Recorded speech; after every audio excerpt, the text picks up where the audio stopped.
Assalamualaikum warahmatullahi wabarakatuh. Hai anak-anak, ketemu lagi dengan Ibu dalam pembelajaran sosiologi. Kali ini kita akan belajar tentang perubahan sosial untuk kelas 12. Sebelum melanjutkan pembahasan lebih lanjut mengenai teori dan bentuk dari perubahan sosial, maka kita bahas ulang mengenai definisi dari perubahan sosial. Adapun tokoh-tokoh yang menyampaikan perubahan sosial diantaranya adalah Kingsley Davis, Robert Max Ivor, John Lewis Giddens dan John Phillips Giddens, William F. Osborne, dan sosiolog Indonesia Selo Sumarjan. Kingsley Davis menjelaskan bahwa perubahan sosial itu sebagai wujud perubahan yang terjadi dalam struktur dan fungsi suatu masyarakat. Contohnya yang disampaikan oleh Kingsley Davis yaitu apabila ada pengorganisasian buruh di dalam suatu masyarakat kapitalis, maka akan menyebabkan perubahan hubungan-hubungan antara majikan dan buruh.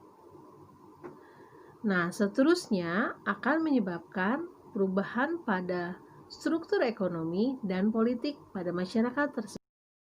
Sedangkan tokoh lain yaitu Robert Max Ivor menjelaskan bahwa perubahan sosial adalah perubahan-perubahan dalam hubungan sosial atau social relationship atau sebagai perubahan terhadap keseimbangan atau equilibrium hubungan masyarakat.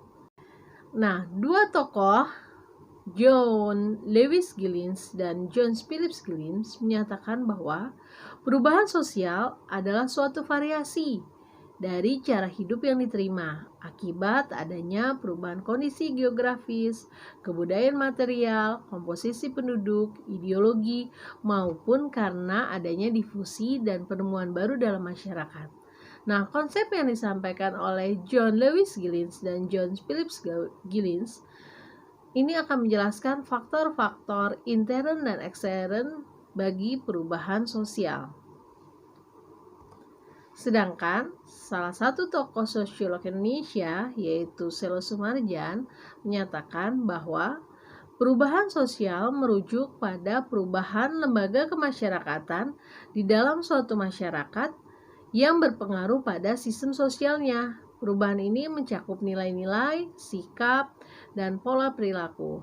Nah, konteks masyarakat modern yang sudah banyak dipengaruhi baik faktor eksternal ataupun faktor internal, maka akan mempengaruhi juga nilai-nilai, sikap-sikap, dan pola perilaku mereka sehari-hari, dan hal ini menyebabkan perubahan sosial. Pertemuan sebelumnya, kita membahas pula faktor-faktor perubahan sosial. Kali ini kita akan lanjutkan mengenai teori perubahan sosial. Adapun teori-teori perubahan sosial yang akan disampaikan di sini, diantaranya adalah teori evolusi, teori linier, teori siklus, teori fungsionalis, dan teori konflik. Teori evolusi sendiri dibagi menjadi 3. Pertama, unilinear theory, kedua universal theory, dan yang ketiga multilinear theory of evolution. Pembagian teori evolusi. Unilinear theory of evolution. Teori ini berpendapat bahwa manusia dan masyarakat, termasuk kebudayaannya, akan mengalami perkembangan sesuai dengan tahap-tahapan tertentu, dari bentuk yang sederhana ke bentuk yang kompleks dan akhirnya sempurna. Pelopor teori ini antara lain Auguste Comte dan Herbert Spencer. Auguste Comte menjelaskan bahwa pemikiran terhadap 3 tahap perkembangan intelektual, yaitu pertama tahap teologis atau fiktif, kedua tahap metafisik, ketiga tahap positif yang merupakan tahap terakhir dari perkembangan manusia. Teori kedua yaitu Universal Theory of Evolution. Teori ini menyatakan bahwa perkembangan masyarakat tidak perlu melalui tahap-tahap tertentu yang tetap. Kebudayaan manusia telah mengikuti suatu garis evolusi tertentu. Menurut Herbert Spencer, prinsip teori ini adalah bahwa masyarakat merupakan hasil perkembangan dari kelompok homogen menjadi kelompok yang heterogen. Biasanya, pada konteks masyarakat yang mengalami evolusi seperti ini adalah masyarakat yang dipengaruhi dari masyarakat dominan untuk melakukan perubahan. Jadi, perubahan ini tersebar secara universal. Terakhir adalah multi-lines theory of evolution. Teori ini lebih menekankan pada penelitian terhadap tahap-tahap perkembangan tertentu dalam evolusi masyarakat. Misalnya, mengadakan penelitian tentang perubahan sistem mata pencarian dari sistem berburu ke sistem pertanian menetap dengan menggunakan pemupuk dan pengairan. Dalam multi-line theory of evolution ini akan terjadi percampuran atau multi-line dari melihat perkembangan manusia, tapi didekatkan juga dengan penelitian. Teori berikutnya adalah teori linier. Teori ini sebenarnya hampir sama dengan teori unilinear of evolution, namun ada yang menyampaikan berbeda. Teori linier sendiri dipercaya bahwa perubahan sosial dapat diarahkan ke titik tujuan tertentu.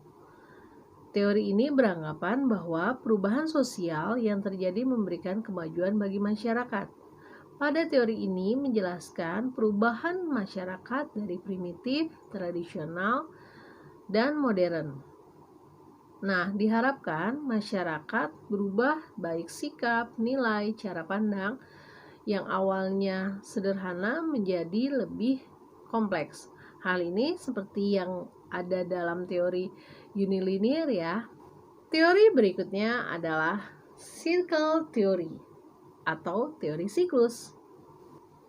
Menurut teori ini, perubahan sosial pada masyarakat merupakan suatu yang tidak dapat direncanakan atau diarahkan.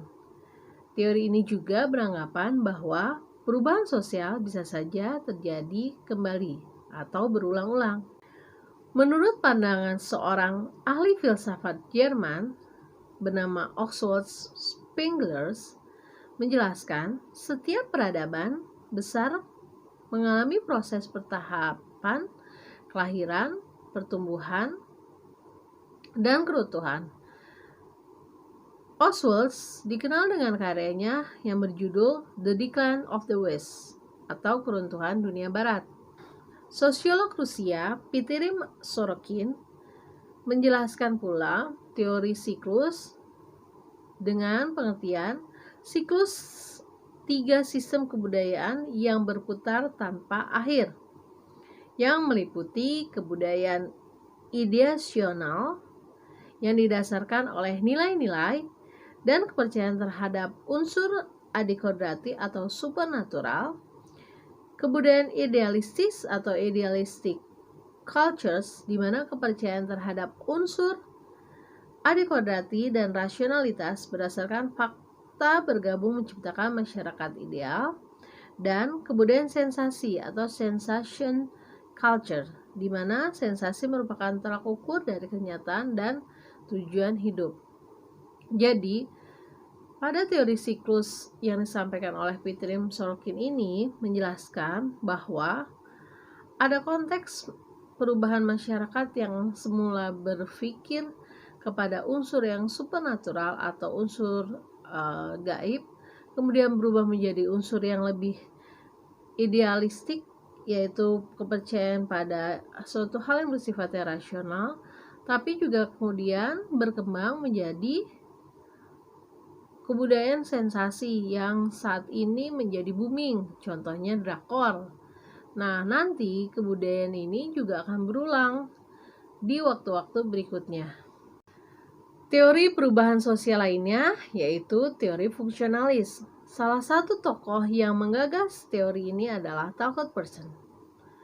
Talcott Parsons menyatakan bahwa teori fungsionalis melihat ketidakpuasan masyarakat terhadap keadaan sosial yang sedang berlaku.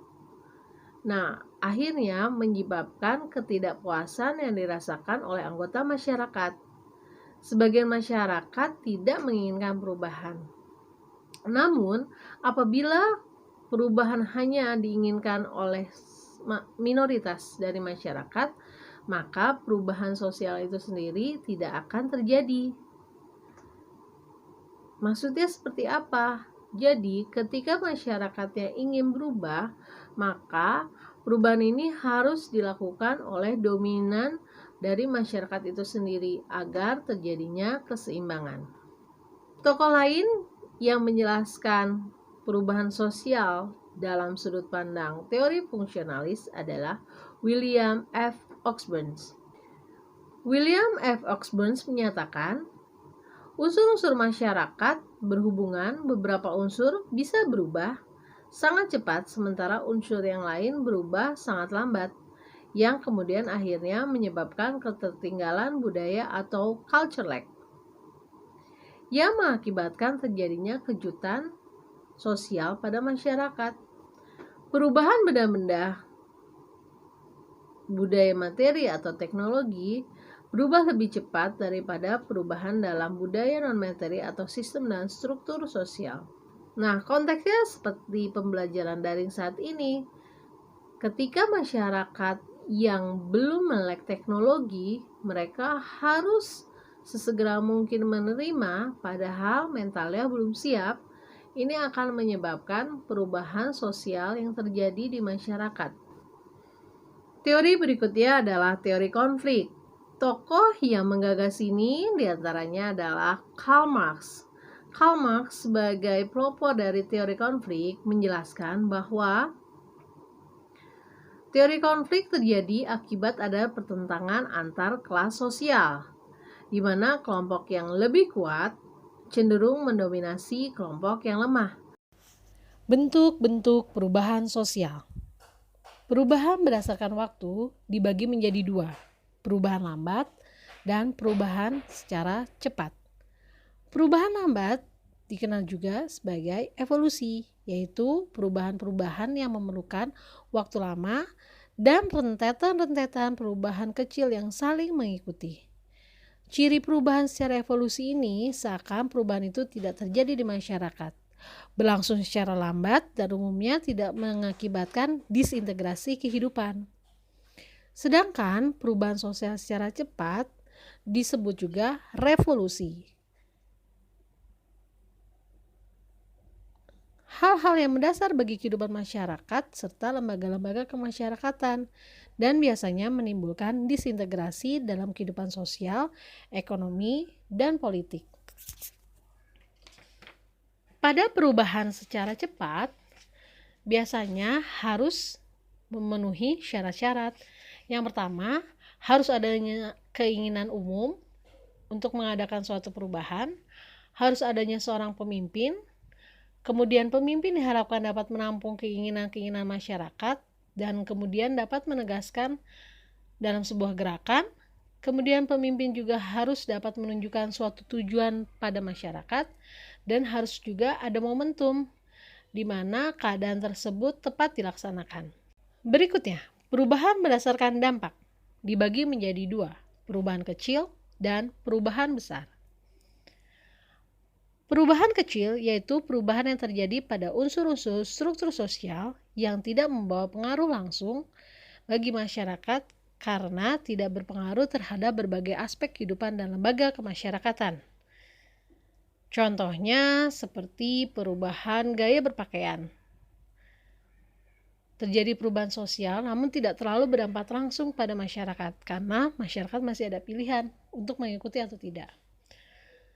Sedangkan untuk perubahan sosial secara besar, perubahan ini dapat membawa pengaruh besar dalam berbagai aspek kehidupan serta menimbulkan perubahan pada lembaga kemasyarakatan.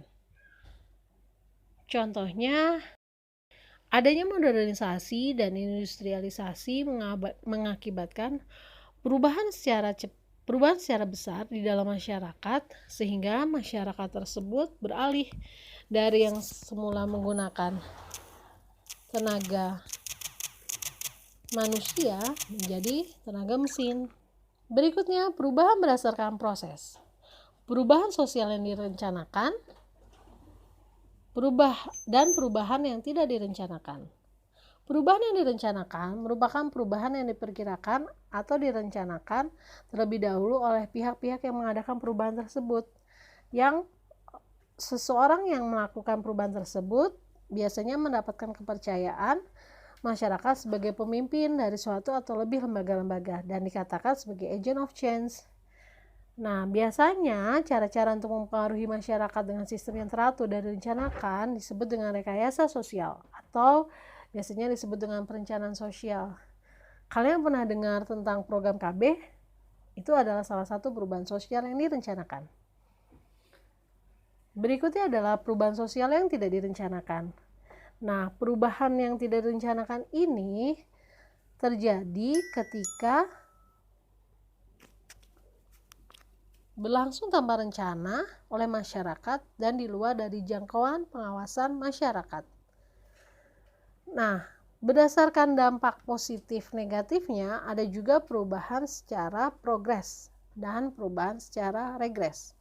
Perubahan secara progres artinya perubahan yang mengarah kepada kemajuan. Misalkan pembangunan infrastruktur untuk mendukung mobilitas yang baik atau efisiensi masyarakat, seperti adanya gerbong khusus wanita, kemudian jumlah armada kereta komuter lain diperbanyak. Nah, itu salah satu perubahan progres. Sedangkan perubahan regres itu adalah perubahan yang ternyata berdampak negatif pada kehidupan orang banyak. Contohnya, ketika munculnya banyak industri, banyak masyarakat pergi ke kota. Tetapi di kota mereka tidak punya tempat tinggal, sehingga mereka harus berada di pinggiran-pinggiran rel untuk membangun rumah atau di bantaran sungai, dan ini menimbulkan angka kemiskinan. Atau bahkan mereka ke kota tapi tidak mendapatkan pekerjaan, maka bisa jadi mereka beralih fungsi untuk melakukan tindakan kriminalitas. Demikian anak-anak pembelajaran sosiologi pada kesempatan kali ini. Semoga bermanfaat. Sampai jumpa di pertemuan berikutnya ya. Wassalamualaikum warahmatullahi wabarakatuh.